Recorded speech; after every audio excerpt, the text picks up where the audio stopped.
नमस्कार, मैं हूं संजीव कुमार और आप देख रहे हैं वेब समाचार। पूरे झारखंड में पंचायत चुनाव को लेकर जैसी सरगर्मी समाप्त हुई, निर्वाचन आयोग झारखंड में नगर निकाय चुनाव को लेकर, नगर परिषद चुनाव को लेकर एक्टिव हो चुके हैं। जितने भी कर्मचारी हैं, पदाधिकारी हैं, उनको निर्देश दिए हैं कि आप नगर निकाय, नगर परिषद के चुनाव में आप लोग लग जाएँ। हालांकि उनका कहना है कि हमारी तैयारी पूर्ण हो चुकी है। आपको बता दें कि पूरे झारखंड में 14 जिले ऐसे हैं जहाँ पे नगर निकाय का चुनाव होना है, जिनका कार्यकाल 2020 में समाप्त हो चुका है। आपको बता दें कि अभी हम आए हुए हैं लोहरदगा जिला। लोहरदगा जिला में वार्ड नंबर 17 में आए हुए हैं और यहाँ के जो पार्षद हैं शशि कुमार वर्मा जी हैं। तो इनसे जानते हैं कि जनता ने जब इनको 5 वर्षों का जो वक्त दिया, इस दौरान इनके द्वारा क्या कुछ डेवलपमेंट यानी विकास के काम किए गए, कितने लोगों को प्रधानमंत्री आवास योजना, शौचालय, राशन कार्ड, पेंशन, सड़क, नली गली सहित इस वार्ड के डेवलपमेंट को लेकर क्या कुछ काम किए हैं, तमाम बिंदुओं पे बातचीत होगी। इसके साथ साथ इस वार्ड के डेवलपमेंट के साथ साथ कोई ऐसा काम ऐतिहासिक जो इनके कार्यकाल में हुआ है, या यूँ कहें कि जब से झारखंड राज्य का स्थापना हुआ है तब से जो डेवलपमेंट चाहिए था वो नहीं हुआ, जो इनके कार्यकाल में हुआ। आगे की क्या रणनीति है, कुछ पॉलिटिकल सवाल जवाब भी किए जाएंगे। जैसे कि झारखंड के पूर्व राज्यपाल हैं द्रौपदी मुर्मू, उनको एनडीए का उम्मीदवार बनाया गया है राष्ट्रपति के लिए। इनके बारे में क्या इनका कहना है, अग्निपथ योजना को लेकर क्या सोचते हैं, तमाम बिंदुओं पर मैं इनसे बात करता हूं। पहले तो आपको वेब समाचार में बहुत बहुत स्वागत करते हैं। धन्यवाद। अच्छा, ये बताइए कि जनता ने आपको 5 वर्षों का जो समय दिया, इस दौरान आपके द्वारा क्या कुछ डेवलपमेंट विकास का काम हुआ? मेरे वार्ड में जितने भी योजना ये सब संपूर्ण धरती पे उतार दिया है। जैसे पीएम आवास के भी वार्ड में किया जाए तो लमसम जो आवास के लायक थे सभी को मैं संपूर्ण दे चुका हूँ आवास, ठीक है। और उसी मेरे वार्ड तो नगर पालिका में घने आबादी में आते हैं, तो जाते मेरे क्षेत्र पड़ते हैं घने आबादी में। पहले से विकास का काम बहुत सा बचा हुआ था जो हम संपूर्ण कर चुके हैं। और अभी भी फिलहाल मेरे वार्ड में नाली रोड का काम जो है वो चल ही रहा है। अच्छा, ये बताइए कि करीब करीब कितने लोगों को प्रधानमंत्री आवास योजना का लाभ दिया है? समथिंग 175 लोगों को हम आवास को दिए हैं। करीब शौचालय कितना बना होगा और पेंशन कितने लोगों का? पेंशन तो कम से कम हम लगता है हमको 170 के आसपास में पेंशन स्वीकृति कराया है। इन 4 साढ़े 4 साल? नहीं, मैं तो सर रेगुलर 2 बार पार्षद रह चुका है इस बात का ना। मतलब दोनों सत्र मिला कर? हाँ, दोनों सत्र मिला कर मेरे वार्ड में ऐसा कोई बची हुई नहीं है कोई हम उसको पेंशन दे भी पाए। अच्छा, ठीक है। अच्छा, राशन कार्ड कितना बना होगा? राशन कार्ड तो मैं तो अपने हिसाब से कहता हूँ कि मैं जितना लोहरदगा में नगर पालिका क्षेत्र में जितनी वार्ड है सबसे ज़्यादा राशन कार्ड मैं अपने वार्ड में बनाया है। अच्छा, अपने वार्ड में बनाया। ये बताइए कि आपके कार्यकाल में चूँकि आप 2 बार से पार्षद हैं, तो कोई ऐसा काम बताइए जो आपका नाम लोग युगों तक याद करें। कोई ऐसा जो न आप ऐतिहासिक काम किए? तो ये तो जनता बता पाएंगे ना भैया। नहीं, वो तो जनता बताएगी, जनता के बीच तो हम जाएंगे ही, वो बताएंगे। लेकिन आपके नज़र में लग रहा होगा कि this is my best work in my life. मैं तो अपने हिसाब से मैं तो पूरे बेस्ट हूँ। मैं सुबह से उठता हूँ, अपने सुबह वार्ड में अपने 1 घंटा सर्च करता हूँ कहाँ पे नाली दिक्कत है, कहाँ पे लाइट दिक्कत है, या शाम को भी अपना लाइट कंफर्म करता हूँ। लेकिन ये सवाल अगर जनता से पूछे ज़्यादा बेटर रहेगा, वो कंफर्म संतोष बता सकता है। मेरे आने के बाद बहुत सा ऐसा रोड जो था, नाली था, जो कंस्ट्रक्ट कर बन ही नहीं पाता था। अगर लगता कि हम नहीं आते तो रोड बनने में और कठिनाई ज़्यादा होता। इसे मान लिया 1 सप्ताह समय भी काम कर रहा हूँ कि गली में कंस्ट्रक्ट जगह था, वहाँ पे जेसीबी घुसने के लायक जगह नहीं था। लेकिन मेरे चलते मतलब हम मोहल्लेवासियों से बैठ के बातचीत किए हम, तो बोले बाबू नहीं हो रहा तुम मोहल्ले में डंप ही कर दो, लेकिन इस काम को अंजाम 1 सप्ताह में दिक्कत सहेंगे, कोई दिक्कत नहीं है, लेकिन इसको संपूर्ण विकास कर दो। तो मोहल्ला का साथ भी मिला और हम उसमें खड़ा उतरे। अच्छा, बताइए कि आप वार्ड में डेवलपमेंट को लेकर के बहुत सारा काम किए हैं, कुछ समस्याओं का भी सामना करना पड़ा होगा, तो आपके जहन में कोई ऐसा जो आपको लगे कि इस योजना को धरातल पर उतारने के लिए आपको सबसे ज़्यादा मशक्कत करना पड़ा, कोई ऐसा योजना काम?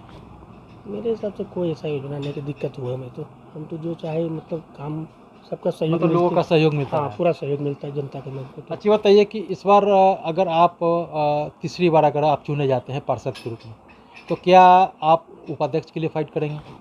वो तो समीक्षा सबको इच्छा रहता है कि कम से कम इस बार जो है पार्टी लेवल पे नहीं, पार्षदों के द्वारा चयन किया जाए। इस बार इच्छा तो सभी पार्षद को रहता है कि हम 2 बार पार्षद रह चुके थे, नेक्स्ट बार हम उपाध्यक्ष का मौका मिले तो बन जाए। लेकिन वो देखा जाए गारंटी, वो तो बात का मैटर है भी, किसी बोले कौन जीत के आते हैं। तो लोहरदगा में दोनों समुदाय के लोग रहते हैं, वो भी जो बताओ मायने रखता है।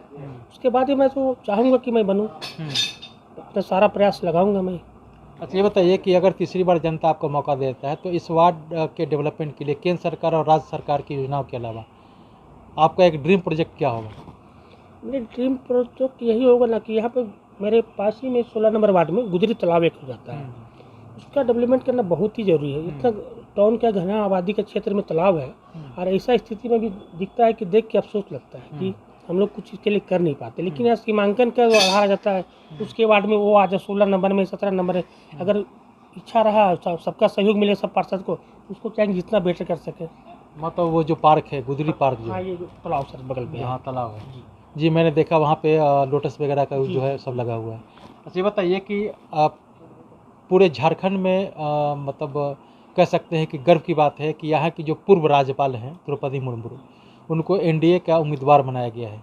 कैसा महसूस कर रहे हैं आप? बहुत ही अच्छा महसूस कर रहे हैं और अच्छा डिसीजन जो भी हमारे एनडीए के नेता लोग जो किए हैं, सबसे बहुत सही डिसीजन है। जो हम लोग जानते झारखंड में जानते कि आदिवासी लोग को झारखंड के चलते नाम जाने जाते हैं, अब वैसे उम्मीदवार खड़ा कर दिए हैं तो बहुत ही अच्छा महसूस करते हैं। बहुत ही लेकिन दोनों कैंडिडेट तो हैं झारखंड के ही हैं। नहीं, लेकिन इनका जो कैंडिडेट का आने के भी रुझान कुछ अलग है, इसीलिए कि ये साफ सुथरा अच्छे छवि में गिने जाते हैं।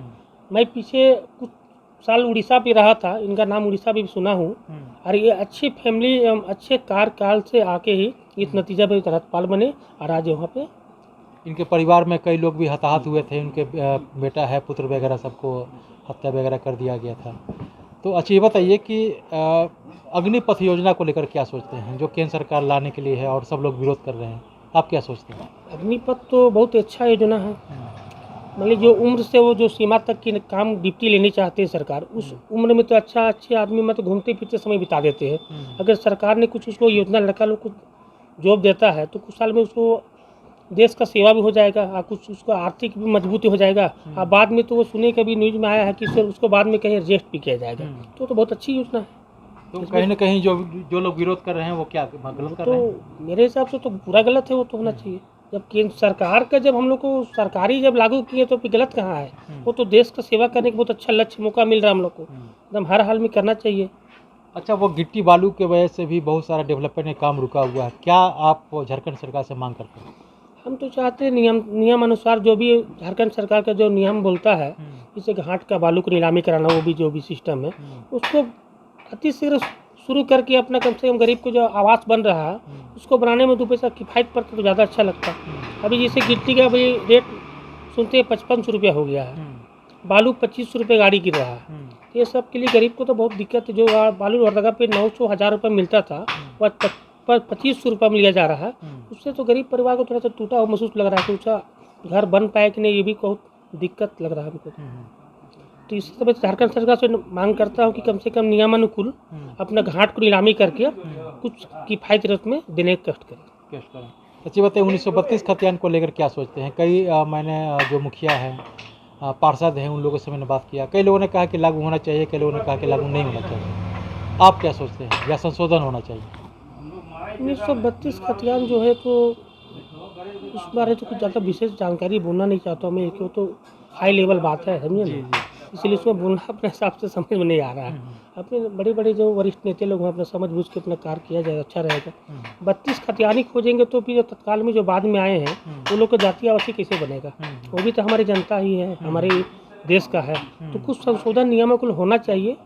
लेकिन अपना नियम से देख ले वो लोग क्या अच्छा है क्या गलत हो, तो हमारे से ऊंचे अधिकारी लोग जानेंगे अच्छे से, नेतागण लोग और भी प्रशासनिक लोग, मिलजुल के बढ़िया कुछ रास्ता निकालना चाहिए ये सबका विकास हो सके। अच्छा अंतिम सवाल आपसे ये है कि मानदेय को लेकर क्या सोचते हैं? कई विधायक हैं, एमपी हैं, एमएलए हैं, एमएलसी हैं, उनको जरूरती पेंशन का भी योजना है, तो आपका क्या मांग है झारखंड सरकार से? क्या पेंशन लागू होना चाहिए पार्षदों का भी? झारखंड सरकार से तो मांग तो यही है कि वो भी एक जनता के चुने हुए प्रतिनिधि है और हम लोग भी जनता चुने हुए प्रतिनिधि है। अगर उनको लाभ मिलता है तो हम लोग क्यों नहीं मिलना चाहिए?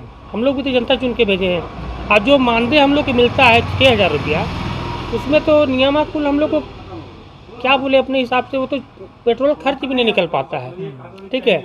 तो कहने मतलब झारखंड सरकार से आता हूँ कम से कम मानदेय देना ही चाहिए, बढ़ाना भी चाहिए, और पेंशन कभी लागू अगर संभव है तो कर देना चाहिए। उसके अगर नियम एक ही देश में दो कानून क्यों, आप भी जनप्रतिनिधि, मैं भी जनप्रतिनिधि हूँ, तो जब आपके लिए है तो मेरे लिए भी होना चाहिए। जी, मतलब आप झारखंड सरकार से मांग करते हैं एकदम कि मांग करते हैं पेंशन होना चाहिए, मानदेय में बढ़ोतरी होना जी। चाहिए। अगर आपको मिल रहा है तो हमको भी चाहिए, जो आप भी जनप्रतिनिधि, मैं भी जनप्रतिनिधि हूँ। तो क्या आप अगर तीसरी बार चुने जाते हैं तो अगर मांग पूर्ण नहीं होता है तो क्या इसके लिए आप आंदोलन करने का योजना बनाए हैं या कुछ करेंगे? इसके लिए तो सब बैठ के अपने नगर निकाय में हम लोग विचार करेंगे, उसके बाद जो होगा तो देखा जाएगा सर। जो विचार किए जी, जाएगा उससे मिल अकेले तो कुछ होगा नहीं, सबको मिल के काम करना है। मिलकर ही काम करना होगा। तो आपने सुना कि जिस तरह से वार्ड पार्षद हैं शशि कुमार वर्मा जी हैं, वार्ड नंबर 17 के हैं, तो इनका कहना है कि मानदेय में भी बढ़ोतरी होना चाहिए और जिस तरह से विधायक, मंत्री, एमपी लोग प्रतिनिधि हैं उनको पेंशन मिल सकता है, तो मैं भी एक प्रतिनिधि हूँ जनता का। तो जब एक देश में एक नियम होना चाहिए तो दोहरा नीति नहीं होना चाहिए। जिस तरह से उन लोग को जो पेंशन की सुविधा है तो इस तरह से हमारे मानदेय में बढ़ोतरी होना चाहिए और हम लोग को भी पेंशन वगैरह मिलना चाहिए। और यह कहना है कि अगर जनता हमें दोबारा से मौका देती है, मतलब तीसरी बार मौका देती है, तो मैं कोशिश करूंगा कि देखिए हर कोई चाहता है कि अपने कार्य योजना को लेकर जिस तरह से डेवलपमेंट का काम किया है, अगर मैं उपाध्यक्ष चुना जाता हूं तो मैं जो डेवलपमेंट मैंने अपने वार्ड के लिए किया है पूरे नगर परिषद के लिए मैं करने का काम करूंगा। और इस नगर परिषद को लेकर के जो भी ऐतिहासिक, आदर्श और डिजिटल बनाने के लिए हर स्तर पर जो काम होगा मैं करने का काम करूँगा। इनके अलावा इनका कहना है कि जो पूर्व राज्यपाल हैं द्रौपदी मुर्मू, हमारे लिए और पूरे झारखंड वासियों के लिए और ख़ासकर आदिवासियों के लिए गर्व की बात है कि हमारे झारखंड, हालांकि ये उड़ीसा के रहने वाले हैं, लेकिन उनका जो कार्य करने का जो क्षमता है, जो अनुभव है, कहीं किसी तरह से कोई भेदभाव बिना किए हुए अपने कार्य का निर्वहन करते हैं और बेहतर से बेहतर कार्य करने का काम करते हैं। हालांकि दोनों जो प्रधानमंत्री के उम्मीदवार हैं झारखंड के ही हैं, लेकिन इनका अनुभव के हिसाब से और SC/ST के आधार पर देखा जाए तो इनका मत है कि द्रौपदी मुर्मू को राष्ट्रपति के रूप में चयन किया जाना चाहिए। बहरहाल चलते हैं दूसरे पार्षद के पास, उनसे जानते हैं कि उनका क्या कुछ मैनिफेस्टो है, आगे क्या योजना है और उनके द्वारा क्या कुछ कार्य किया गया है। तमाम मुद्दों पर मैं उनसे भी बातचीत करूँगा। आपने वेब समाचार में समय दिया, इसके लिए बहुत बहुत धन्यवाद। तो आपने हमारे चैनल को अब तक सब्सक्राइब नहीं किया तो सब्सक्राइब कर लो, बेल आइकन भी दबाएं ताकि हर छोटी बड़ी खबरों से रूबरू हो सके। बहुत बहुत धन्यवाद।